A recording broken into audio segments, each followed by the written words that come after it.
So yun guys, nakakuha na tayo ng first booking natin guys. So punta siya ng Taytay to San Roque, Cubao siya.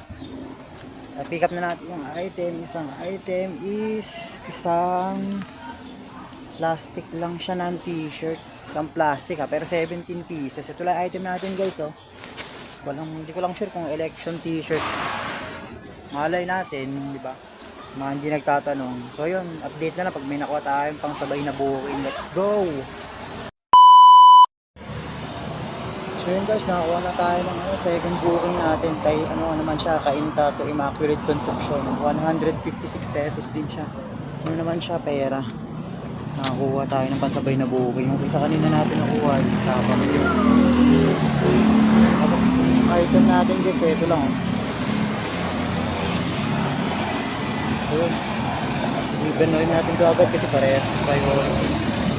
Antayin na ito ng mga customer goods. So, bakbakin natin to. Let's go!